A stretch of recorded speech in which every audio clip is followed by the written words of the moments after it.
while back, I worked the graveyard shift at a call center that handled after-hours support for a regional utility company. Basically, if someone's power went out at 3 in the morning, or they smelled gas, or a tree took down a line during a storm, they'd call our number and one of us overnight agents would take the report, walk them through basic safety steps, and dispatch it to the on-call field crew.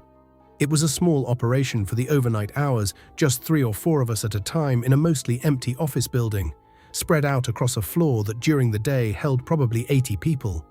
But at night was just us and the hum of the HVAC system and the blue glow of our monitors. I want to say up front that I liked that job. The calls were usually simple, sometimes even a little satisfying, because you're genuinely helping someone who's scared and in the dark, literally.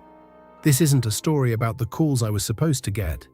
It started with a call that came in around 2 a.m. on a completely quiet night. No storms, no outages reported anywhere in our system. I picked up, gave my standard greeting, and there was a long pause before a voice.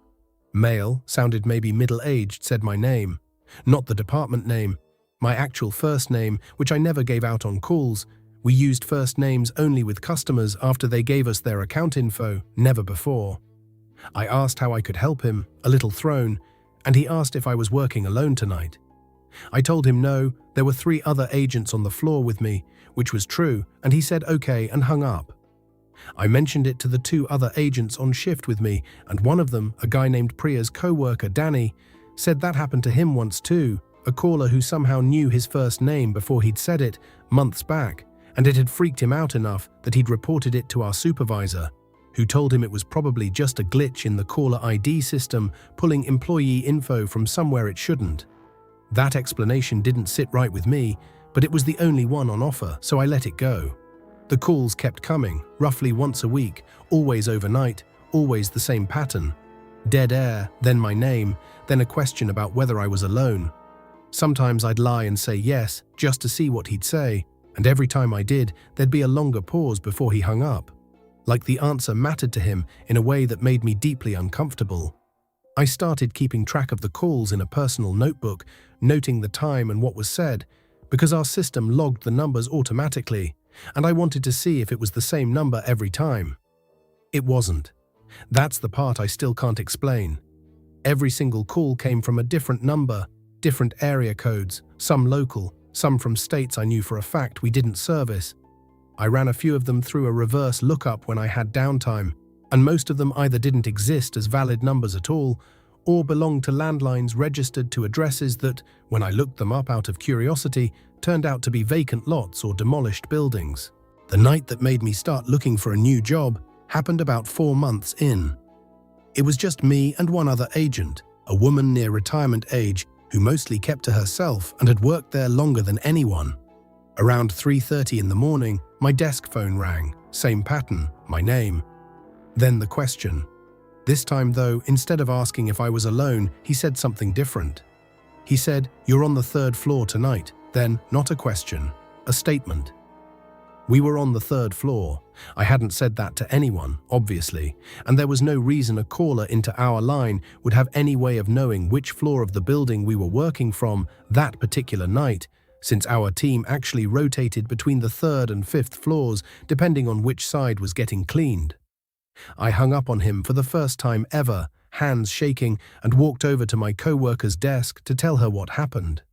She went very pale and quiet, which wasn't like her, and she told me that years ago, before I started, there had been an agent on this exact overnight shift who received calls like this for weeks, and then one night just never showed up again.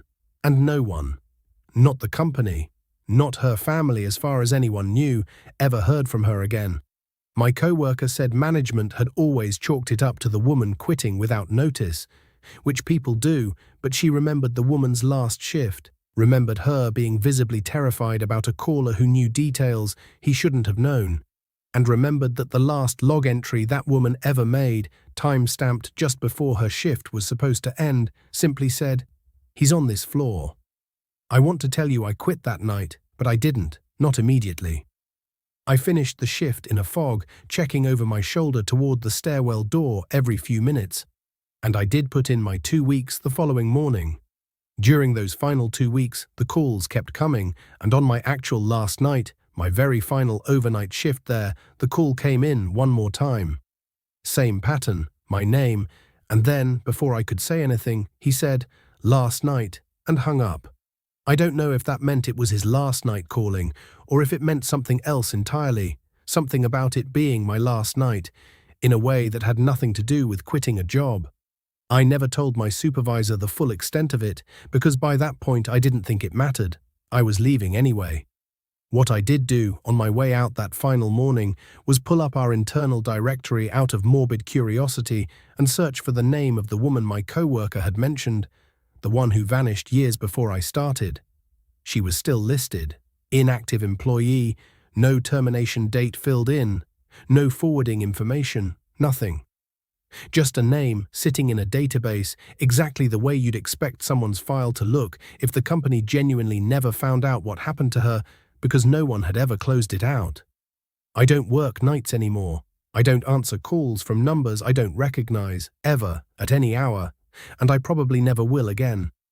Somewhere out there, on some overnight shift at some understaffed call center, I have to assume those calls are still going out to whoever's sitting at that desk now, working alone, on whatever floor they happen to be assigned to that night.